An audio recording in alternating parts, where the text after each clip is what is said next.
Hello and welcome to After Hours, brought to you by the Emory Hotel, the home of Horology in London. A place where we truly celebrate the art of time well spent. Joining me is none other than the brilliant author, historian and journalist, Nick Fowles. Together we'll be sharing the heady cocktail of all the things we love most about the watch world. Tune in as we unveil the rock stars of haute horology, one-of-a-kind watch designs, an exclusive window into the world of watchmaking.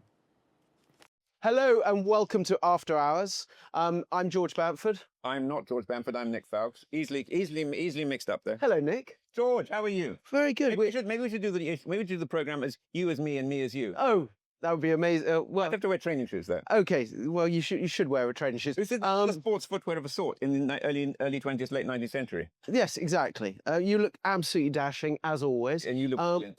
So we are at the Emory, the home of the horology. The home of haute horlogerie. Your home of haute horlogerie in London. Exactly. And we have got an absolute treat. We have got two people coming to chat to us about vintage watches that I think is really a cool... Vintage, also neo-vintage, also antique, also... I mean, this field is so big, isn't it? Yeah. It used to be just second-hand stuff when I was a kid.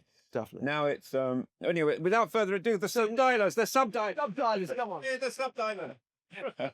Thank you very much. Thank you very much. Lovely to see you. Thank you. How are you? Good to see you. Very well.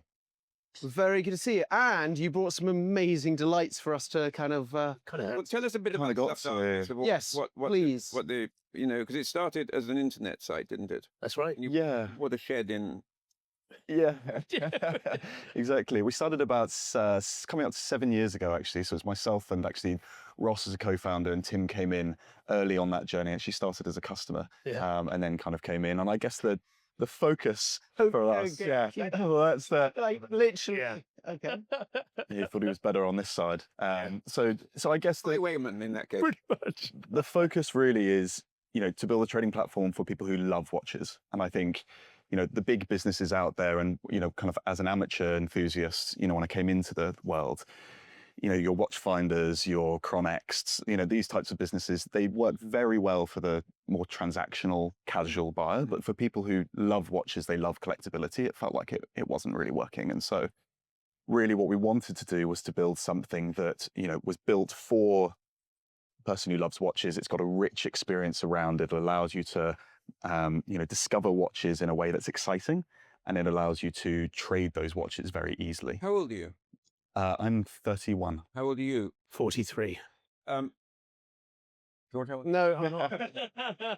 No, but listen, I mean, I'm the dinosaur in the room, so Very dapper dinosaur. But I think, it's very interesting because we were just, before you came in, we were just saying how it used to be just second-hand watches. I mean, I'm old enough to remember when the top, if you were king of the world, you had a bubble back, a Rolex stripy print, and a Cartier, and you were done. You were done. This is the 1980s. Everything. And bubble back were expensive. They were the Daytonas of the day. They and now look at where they are. Yeah, I know. You could buy them. They give them away. Yeah, they're coming back. Yeah, I know they are. I know that anything small is coming back. What am I wearing? Oh yeah, that. What I'm interested in is it's become, you've got neo-vintage, you've got pre-owned, you've got classic, you've got actual vintage, you probably have antique now as well. Yeah. Could you talk us through the various slices of, and give us some examples of what those watches are? Yeah, I mean, it's probably worth saying that, I mean, we reflect what the market is asking for. Like, we're not in the business of bringing in watches that aren't saleable. And in the last couple of years, it's really moved from in that pandemic phase where still sports was flying. That's now, we've turned that corner. And the kinds of watches that are really selling at the moment are the more interesting, rarer, smaller, precious metal pieces. So our focus is, I mean, we're a very eclectic mix of everything from modern steel Rolex all the way through to, you know, 1920s Cartier, and literally 1910s. There you go. Literally, I've got a 1990. I should have brought my 1919 Santos. Yeah. If it worked, nothing. I mean, it's like a garage of classic cars. You only start the one that works that morning. You'll like this piece, Nick. I was going to put a London one on. And I pulled the winding crown out to say it came out. M came out. Okay. So that's proper. So yes, but what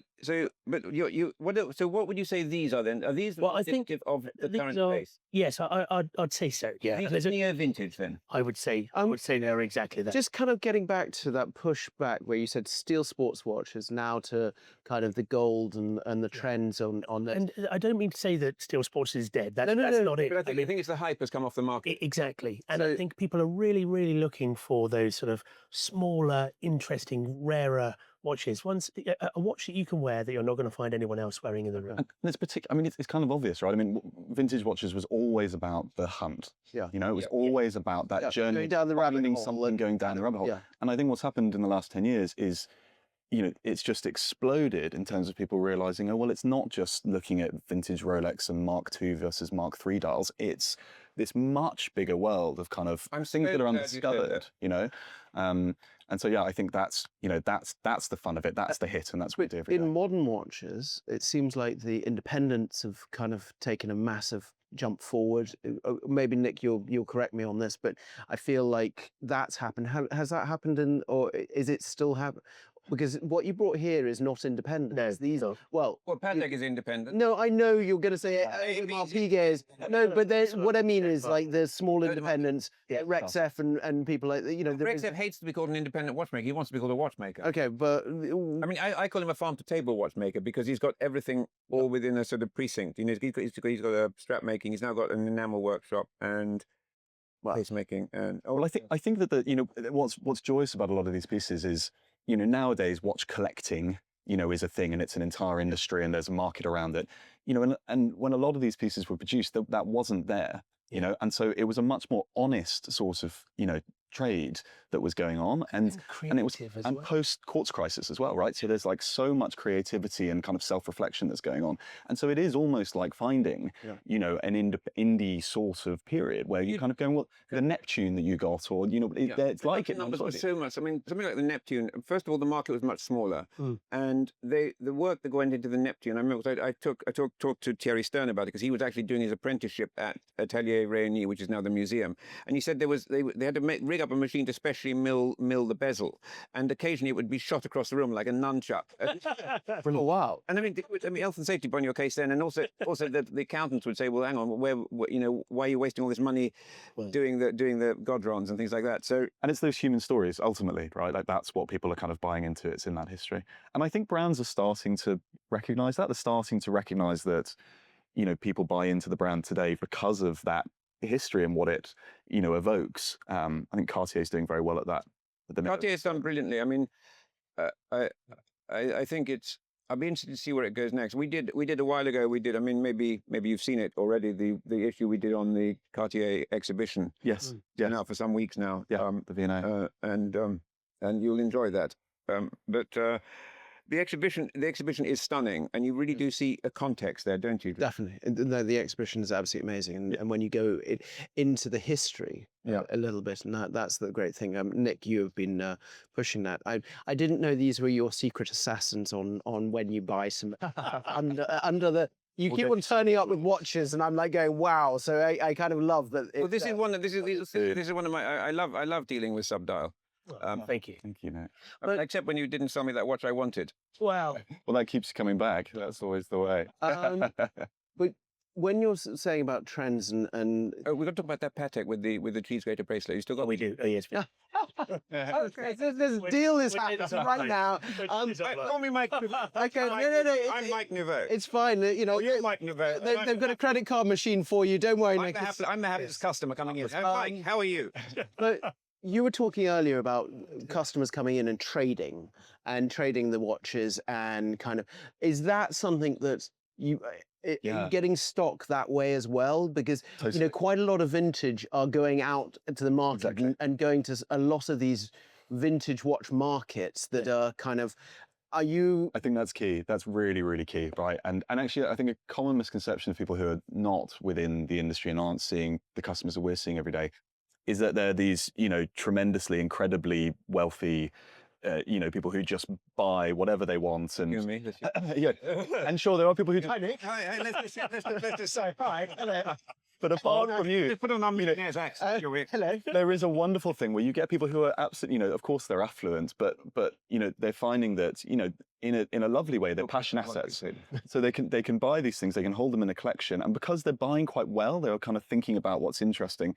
When something else comes along, they're able to use that to kind of trade in and out. And do you think that is? I mean, I know the answer you're going to give is yes, but I'd like you to elaborate on it. Why you think that this is this trading and commoditization? I mean, you touched on it when you said about the Mark II dials and all this obsession with a sort of three-stage sigma and a sort of color change and a nipple dial and a all this stuff was kind of, because my theory is that there was just a Friday afternoon and they had some dials left over from a previous series, and they put 10 dials on these watches because they wanted to get away for the weekend. clearly, yeah. And now it's been retrospectively scholarized, if that's a word. And when you look at tropical dial and print, and there's always this kind of thing. Sorry, Nick, I jumped in on that, but But there's something very human in those, and you sometimes. I mean, I always found it amazing on a speed. We started when we started the business. We did a lot of Speedmasters. It was a good kind of entry point. Found vintage quite interesting, and you get these. There's a bezel that's got a tachometer that's got a misprint. I think it's like a 440 rather than 450 or something. There's a number that's wrong. Yeah.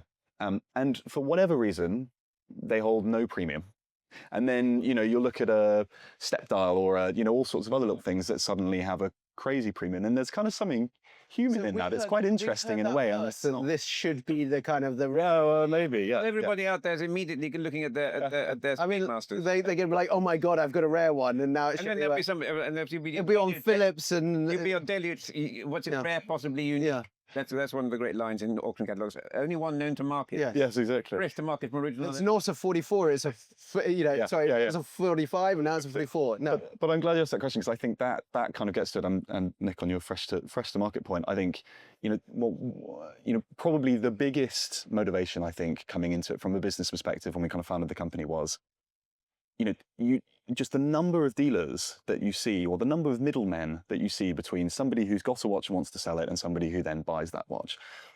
And a lot of other companies, you get a trading platform, but the trading platform is dealers trading on that platform. So then you've got the dealer who's probably bought it from a dealer, and then they've got the platform that goes in. And ultimately it's customers who, feel that. And we came into this not with personally kind of tons of money as a kind of background, and so we felt that, and we found that kind of frustrating. And so the answer to the question that you asked before, George, is yes. I think we're super proud about the fact that we don't do any sourcing from markets, from other dealers. It's all customers. It's all people who come and buy and sell with us. So your customer relationships, it's direct, yeah. But also, I bet you're kind of if I want to find something, you can probably pull it from a customer and say, hey, I've got something that's you out of. Is it like being in an auction house? It's not really what you know, it is what you know, but it's also, where it is. So it's not in stock, but somebody who's got it. I mean, it's like knowing where all the blue period Picassos are in the world, and then if somebody wants one, you can ring them up and say, yes, what's your price? And it's almost like, people haven't, people who love watches and collectors, enthusiasts, whatever you want to call them, they haven't kind of found a way to club together and actually get some power, right? And so you've got, the big businesses like a watchfinder that, tailor to a slightly different audience, and then the smaller dealers. But what you can't do is exactly what you guys are talking about. So you cannot really source without going to other dealers and kind of adding that in. You can't trade super easily, because you can't say, okay, I've got these 5 in my collection, can I get values on those quickly and trade them in and out?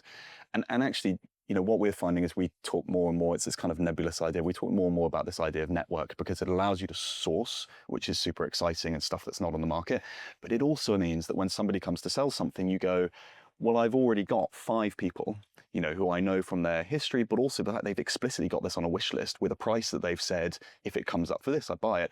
And what that ultimately means is, when somebody goes, oh, I want to trade that in for this, we go, great, and we can give you a really good price because it's going straight through the door to this person. How many people do you have working for you? So we are probably too few at the minute, is what everybody's feeling. It's a sore point right now, but I think we're 24 and doing a little bit of hiring at the minute. And are there watchmakers, analysts? 6 watchmakers, I think. All sorts. Workshop is 6 with a kind of mix of some polishers and admin. 3 kind of full-time watchmakers. Yeah. We could have repaired that while we were doing it. They're fantastically talented. They really are. But it's an amazing. I mean, I definitely invite you down to the new space in Farringdon, simply because it's kind of like I mean, my wife tells me this is an awful way to describe it and it's way too grandiose, but I love that it kind of feels like a watch because you've got, you know, the showroom at the top, there's a kind of glass roof down, you can see the watchmakers, the movement underneath. As you go round, there's the kind of processing of things coming in and out, and there's the photography happening, you know, and it's like, what I love it's so diverse. It's so, I can see you've immediately relaxed and your features are brightened because you're just such an enthusiast, and that's what it's all about, really, isn't it? Yeah. But also when you're talking about looking back, did you think that you'd be where you are today? Because it How must. can you look back? He's 31 years old. No, but To look back on. no, but when he started 7 years ago. When he started, when he was at school. 7 And it's years. funny, you know, when we started it, He's doing a paper round, probably. exactly, we actually came from, Anybody old enough here to remember what a paper round was? it was an interesting routine because actually so Ross and I kind of originally started the business. We'd worked together in consulting, management consultancy. No, you're not. We'll get it out of you at the end. And we started in consulting, and we actually left to start a completely different business entirely within groceries. I mean, completely different. And what was interesting about that was we left with a really clear idea of exactly what we had, this idea that we thought was like this beautiful idea on paper. And we spent 6 months just running at it. And we just couldn't get, you know, we needed 3 people who said, I love this, I'm going to use it every day, and, you know, it's the best thing ever. And then you go, okay, well, what do you love, and how do we find more of those people? And we packed that in. We literally came together with a whiteboard of things we wanted to work out. And we said, we've got £5 in the bank. How do we turn that into something that'll pay rent? And I was interested in bicycles at the time. We were interested in watches. We started buying and selling some bicycles and putting them on eBay. And we started buying some watches. I love this. Bicycles. But Didn't your father start by selling to bicycles? oh, did he? In India. No, but he did. There was something called bicycle. Yeah, there's something about bicycles. They're great. And I had a bicycle business as well. I know. Did you? Yeah. Oh, wonderful. So, But they basically But you had multiple. contrast was we didn't really know what we were building. So you were hustling, kind of trying to get. But people would say, we'd go, look, here's the deal. We get your watch, you fill out this form, we Have a say, we bicycle. pay you this much, have a bicycle, take it off our hats, please, ride it. And a box of peaches as well. And then We'll we'll sweeten the deal. We got already pizza. Well, it's like how 7-Eleven started. Yeah. Like that was kind of like, here's some fuel. Oh, I can sell you some other stuff. but we started And you with got to simple- like buy one, half price off the other sort of thing. Bog off.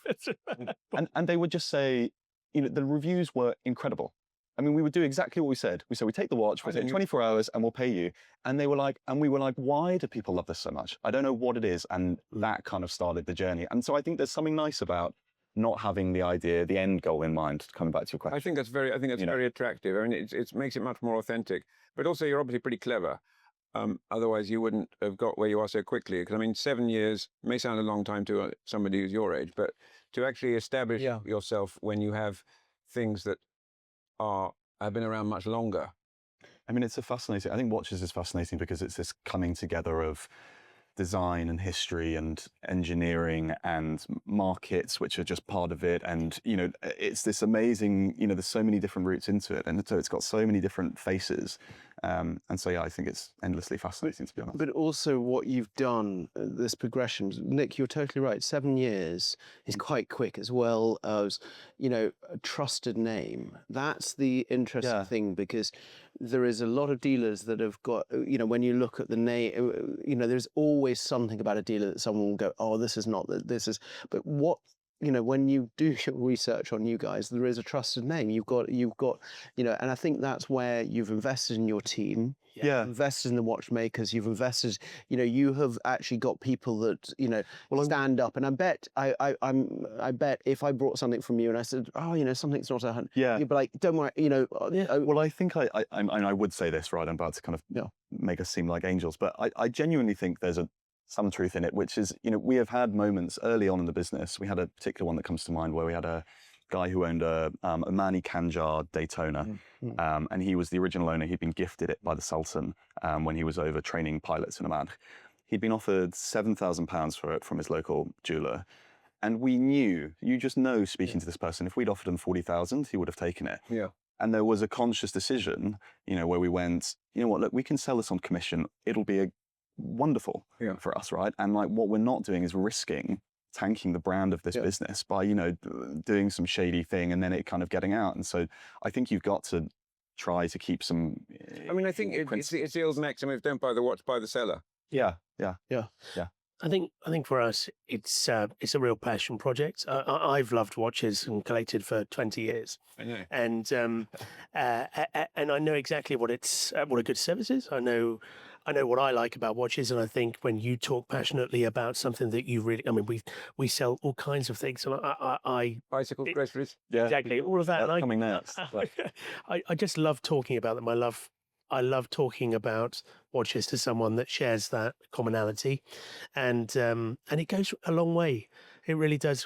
We've got such strong relationships with our customers, and I think 60% of our revenue comes from the same repeat So customer. you're feeding their addiction. Pretty much, we're exactly sort of drug dealer in a way. Yeah, well, you went there. I did not go there, but you are keeping. Well, there's an interesting, slightly controversial point, and I don't know how you guys will feel about this, but like, I think understandably, the idea of talking about markets and watches as assets, is it's not very nice. It's It's not very pure. it's not very pure.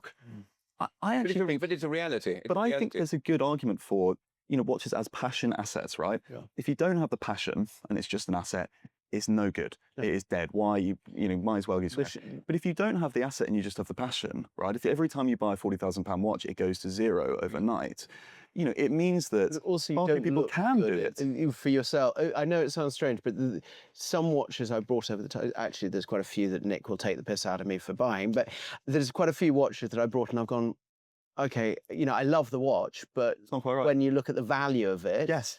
if it sustained its value, then I'd be okay. Sometimes they give you a guarantee when you leave the shop that it's worth 80% less the minute you cross the. We have customers who I know they've got a list of 50 watches they want to find. Yeah. And they could go out tomorrow and they could buy all of them in one go. Yeah. But it's not the point. No. Right? The voyage of is discovery. Finding the discovery, meeting the people along the way, finding the good example at the right price. And it's kind of part of it, And so I think, look, I get that it's it's not something to be, it's more about the passion. But I think there's something that's, it's good there. It enables more people to come into it because it holds its value. I think if you're buying a good watch at a good market price, then it's liquid. It's something that if you decide it's not actually the watch for you, you can come back to us and trade it in against something else. But talk about pandemic pricing for a moment, because that was, everybody thought it was like for about 18 months, watches were like crypto. They were. I've got a theory on this. Yeah, I'd like to hear it. I think it's the Tiffany dial Nautilus. Oh yeah, I've never seen people say that. I think that was the match. turning point. And it was, it was building before that. You had the green dial anniversary Nautilus that came before, and one that went to auction, and the seller's name was on it, and all sorts of things. But the Tiffany dial one that went, and then the colored dial OPs, Rolex OPs, that had been released, I think, 18 months before then. Yes. Suddenly it was the Tiffany, the blue dial, one of those that suddenly went to like 25, 30 grand or something like that. And that was the spark. That was, I think it was in December 21. Yes. Was when that was released. And it kind of peaked in about March 22. And it's no good. It's no good. We don't make, on a selfish level, we don't make money speculating. We make money on the trade. And so like some stability is wonderful because it allows us to churn and burn. Provide that and to reduce our margin because there's less risk and we can just facilitate that. So can I throw something else at controversial, slightly controversial? You've said the Tiffany dial, Patek, but I'm going to throw something else as the Omega swatch. Yes, because yeah, you're right. Because that opened up but that took it to the absolute street level. No, but that's what I mean. Is it became something that started this burn up. Yeah. Because it started the youth going, oh my God, going to their parents and saying, they're wearing it. It started. So I would kind of take you back to that little tether, Maybe. and I did well out of that with the Omega, with my G-Shock that I did. That was another, and that was almost exactly the same time. Yeah. Because I sort of saw a craze about watches that I'd never seen. The watches that were well below 500 quid. Yeah. Yeah. It's like my G-Shock. I mean, we had to close Carnaby Street down. What do you think the long-term It's not been done, but that hasn't been done since the Beatles, I think. Well, no, because they were trying to get the watch. But do you think long-term positive or negative? I mean, I think it's got more people into the watches. I would also say to you is Apple Watch that everyone goes, oh, but you know, it's on everyone's wrist. They're calling it a watch, and it occupies the same piece of real estate. Yeah. But it's the purpose. it puts you into the mood of having something on your wrist. Yeah. And that I think is super important. I think there's room for everything. Yeah. And I just think that also we can't. It's all happened, and it's interesting how the Italians used to be the leaders in the style, but I think that the speed of communications has swapped that to sort of anybody. So there's a bunch of it's become sort of more. It's less easy to define because you can't put your finger on it. As soon as you do put your finger on it, there's something else over there that comes up. Yes, it's dynamic, isn't it? Yeah, it is dynamic. Is the exact word I was looking for. Yeah. But social media has changed that. You know, I was talking to someone, and back in the day, I had one watch. And I was like, oh, that's amazing. And they said, no, now I have loads of watches. And they love putting their watch up on social. And they said, it was quite a weird thing that, you know, the first time I put that watch up, everyone was like, amazing. Yeah. And then I put it up again, and it was like, yeah, it's okay. And then I put it up again, and then it was like, well, that old thing again, you know, and it's kind of, it's one of those things. So I like the idea of what you said about you trade with your customers, you give them this chance to kind of go, okay, I've worn that, I love that. I love discovery. I love it's feeling a watch in a different way. Almost like having a sort of, and I don't mean this to sound the wrong way, but it's like having a timeshare in a bigger thing. So you in a way, the Subdial is your collection from which you can draw and play. Well, I've always felt like a big safe in which you put things in and out. Absolutely, yeah. I mean, you literally within the platform, there's a boring point, but you literally have a wallet. You know, so you literally get paid out into the wallet and can decide, do I put that into my watch? Do I, take it out? Wow.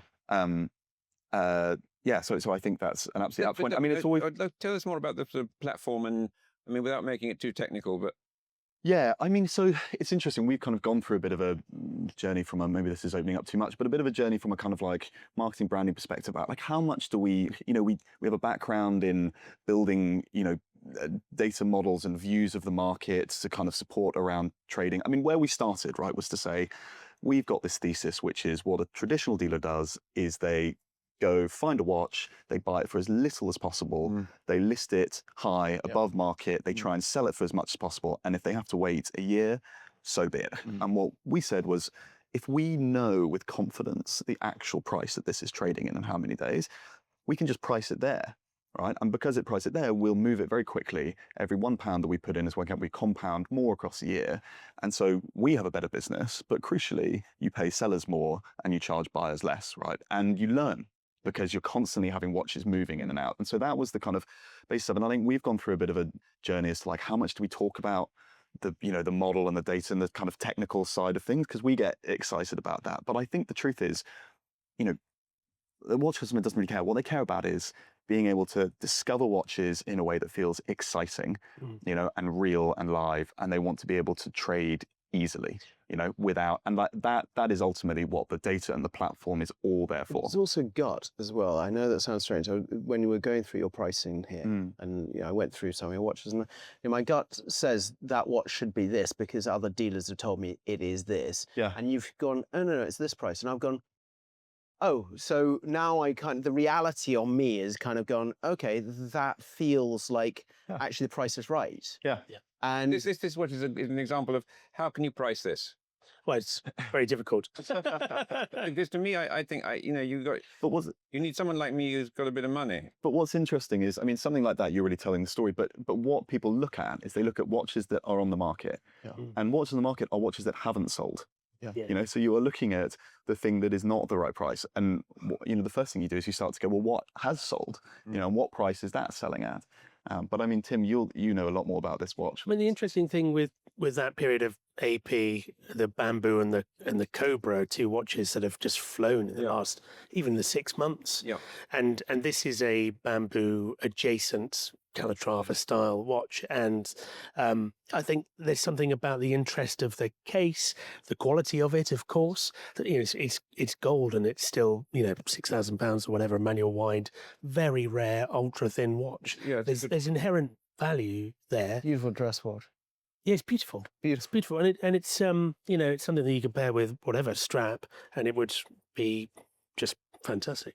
And I adore it. Isn't that fun to have something that feels more unique, but also you going back to this, the journey and the discovery and the hunt, it feels like you've found something that is just underappreciated. Yeah, or it might be that it's crap. I mean, there could be a reason for people not appreciating it. It's junk. I mean, I happen to like that kind of thing myself. Yeah. But I see it as very Harold Robbins sort of, early 1980s. Then, you buy it, you wear it for a bit, and if you don't enjoy it, you come back to us. I love it. I like it. Talk us through, because I wanted to, I've been sort of interrupting you too much, but I wanted to talk about this difference you have between the different grades of, so if we start with near vintage, which is the nearest to us, isn't it? Well, yeah, I mean, these are pretty much all near vintage. It's a very... When does near vintage, in your words, is that post? Is that 70s to early noughties? It's really, a bit of a broad...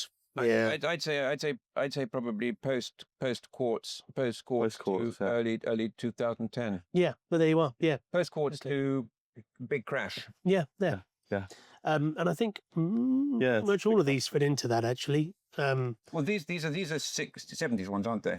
These two are 70s. This is 80s. That's 70s. 90s. And so I just, and then obviously CPCP is... The CPCP is fantastic. It's late 90s, early noughties. And it's a beautiful white.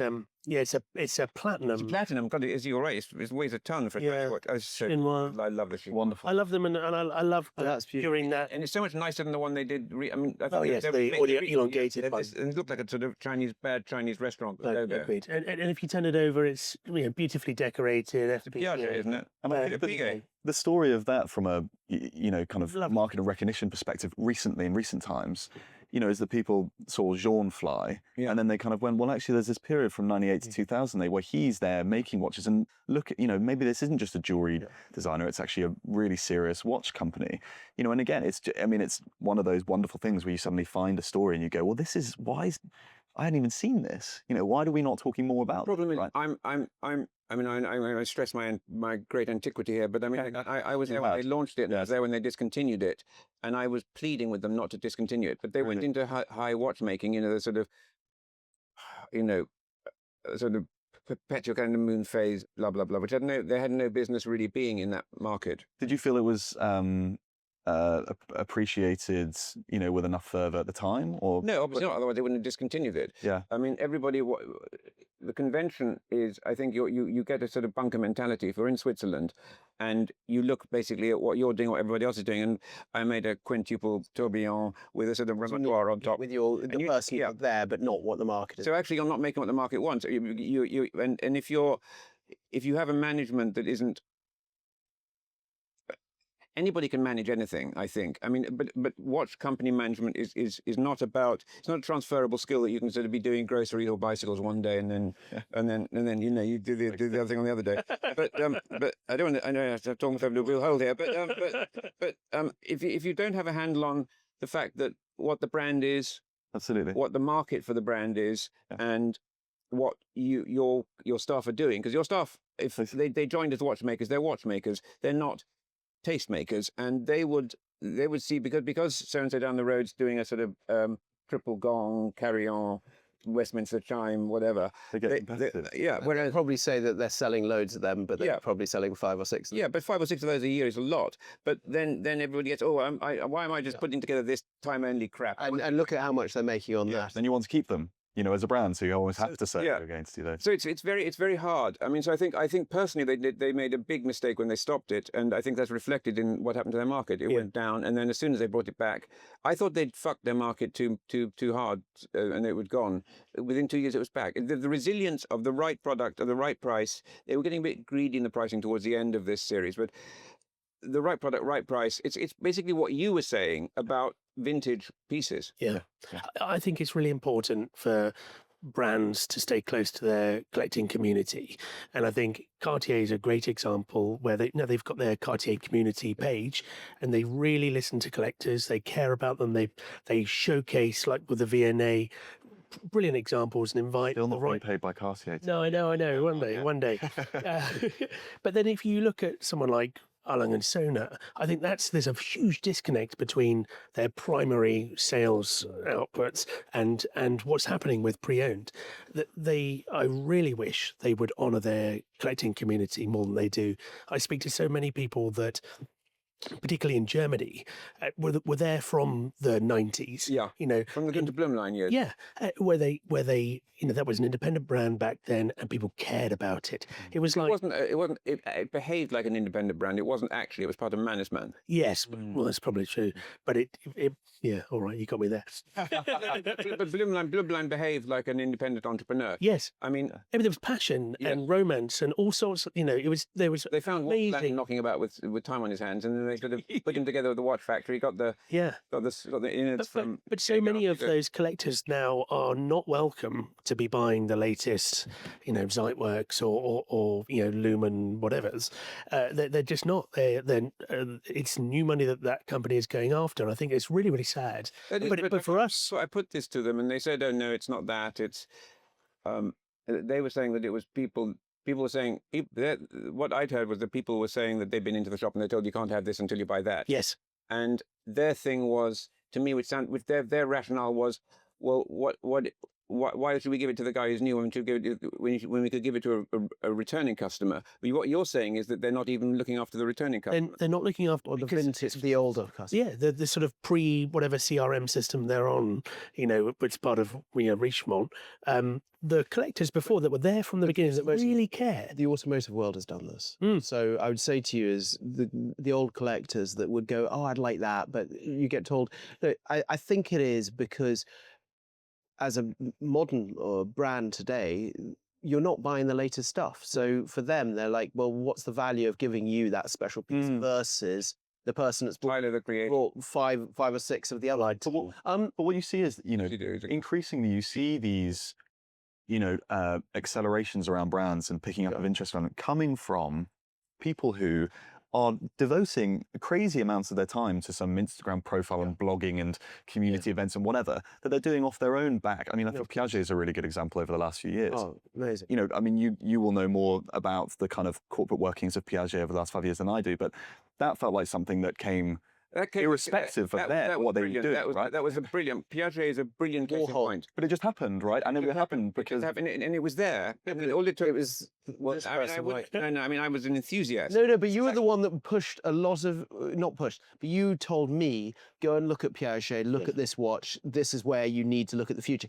You were one of the people, there was a group of people that were saying, nobody's paying you for you should go and look at this. It's honest, right? You know, it's honest. It's because, I mean, and it's like the history, right? Yeah. It's the history that's there that's so amazing. And they had a brilliant history. They can't, this is, when you get these corporate managers in, it's about, why can't we do a bit of that market as well? We have a bit of that. That's not the way. That's not what it was. These were specialist companies, and the reason that they could do the stone dial was because they made the thin movement, so they could have a thicker slab of stone there, so it wouldn't crack. Yeah. So that was why they did it. Not you can't reverse from that. Oh, I want to do exactly. And I'm not sure that many brands, some are starting to have realised the power of those people who are there supporting the brands. Because they genuinely they're almost doing a full-time job, you know, of writing about this stuff and posting about this stuff and alongside something else. And people do care. The problem is, for me, the problem comes when you get people who feel they're stakeholders. And with Thierry Stern, I mean, he has to hide like a rhino after that thing. So I felt quite sorry for him about that. But I don't. But it's now accepted as a design classic by Subdial. Oh, sure. And I say it is. But at the time, there were people saying he should resign as if he were like an elected president, something like that. I mean, it's no, it's got a dark side, but there's a real positivity there. There is. You know, and I think for brands, I think they're starting to realise that there's something around a kind of community and storytelling about their back catalogue that pre-owned allows you to do at its best. Yeah. You know, and it's finding ways to do that are... It's pre-owned post crash to today. No, it's just whole thing. So even your 19th century this 19 chronograph 10 and this 1910 Apple Watch. Yeah. Can I ask you because I want to kind of change from the support thing of like supporting these watch brands. If you've seen some great watches coming through the business, and I'm sure you see some amazing watches, is there ever a time where you go, that's not going to the market, I want that for me from off the bat? Yeah. You know, because I'm just like, you know, you're one of those. I'd love to see what they don't let. No, I know. This is the thing is, I By the, always time by the time it's on the market, the first edit has been done, all the good stuff gone into your factory. I always loved with because I used to always go into the safe of different watch dealers, and I would go and find the stuff that they didn't. There was always at the back of the thing with a little box that would be like, and I was the one that was a pain in the ass because I was like, I don't want to buy this stuff that's out here. I want to go and see. And they're like. And then they would let me in, and then I'd find these because I was a flea market finder. I used to love that, so that's why I'm kind of wondering. Yeah, there's stuff that goes missing. I mean, there's stuff that goes missing. No. But I mean, there's a hub, but it's often interesting stuff, right? I mean, it's coming to mind. There are two Hublos that came in, right, and like not really a brand that we do much in, and they had these beautiful, and there was a size probably like a 35, 36 millimeters precious metal with a frog dial, and one with a fish dial. Yeah, they were just. So cool, and the finishing on the dials was amazing. And all and both of those just hadn't been more different employees, and because I see those regularly on wrists. They're incredible. The amount to a good home. But what's more common is a watch will come by us, and we'll know exactly the customer because we stay really, really close to understanding what people are looking for, and that's something that I get a lot of enjoyment from, frankly. So, what are your tips for what are your tips to things to look out for in the coming 6 months to a year? Well, everything will not financial advice. Yeah. No, we're not. No, definitely. I think you talked about Curated. You know, there is those type of brands. Is there something that you're kind of going? You talked earlier about gold. You know, from going from steel quartz to gold. Ellipse is where so you think we've run some data recently on speed of sale. And volume of supply, and both of those indicators are saying that that Ellipse is a great place to put some money. But beyond that, and beyond, but it's an overlooked reference. Arguably, it's quite Cartier-esque. It's shapely.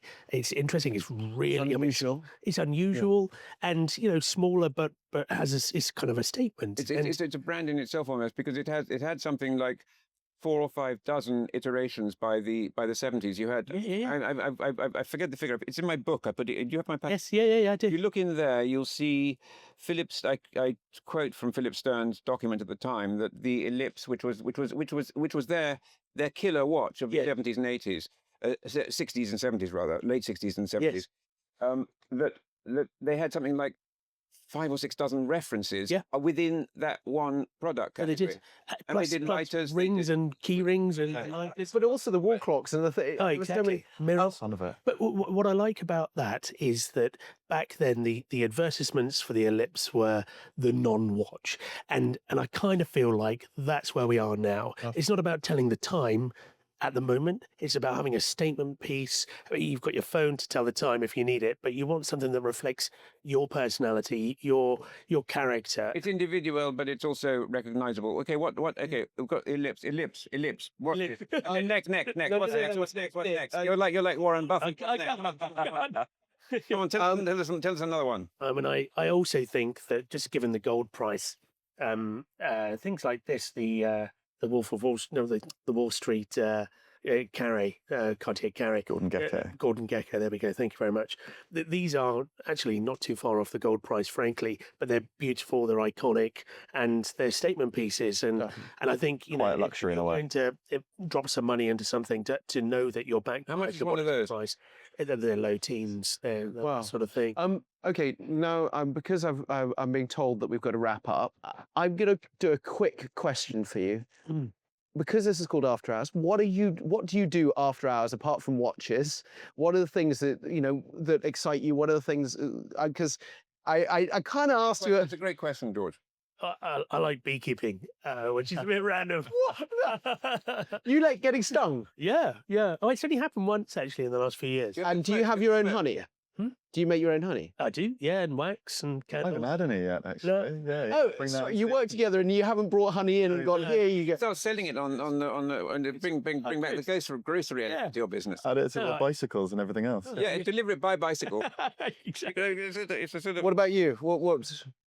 I've got a new puppy at the minute, so that's taking up a lot of time alongside the watches. I do a bit of kind of cycling 5-a-side. I quite like my sports. And 5-a-side cycling, I like that. And I've got a strange penchant for kind of slightly weird travel destinations. Oh, So so less of was Birmingham. Iran, yeah, or Birmingham. I mean, a couple of times in Iran that I got a bit Oh, wow. obsessed with for a while, and kind of wanted to move there. And So you're going to Wait, go to Birmingham. Korea? I wanted to become a kind of rug dealer and do all of that. In Iran? In Iran, yeah. It was. was I mean, it's. I wouldn't go now. Carpets now, carpets as well. I love Exactly. Let's take it in. Let's bring it in. It's all flexible. Giant. I can see this space you've got in the old Smithfield Market, or is Smithfield's Market? Is it? Close. Yeah, I mean, work. it's going to become some grand bazaar of sort of. It would work. Well, we've got Nick. We've got actually an agreement with Asseline now, so we're selling their books. wow. A few of your Very good. pieces. Yeah. So we got the books in there. So maybe That's great if you've done that. I mean, that's really nice. I mean, Akash is saying that we're never going to put this on the internet if we carry on with this Well, rambling. Thank you. Thank you so much. Look positively focused. Thanks a lot. Get out Thanks so much for having us. Guys, that was awesome. Look after yourself. Thanks so much, George. Really should have. Thank you.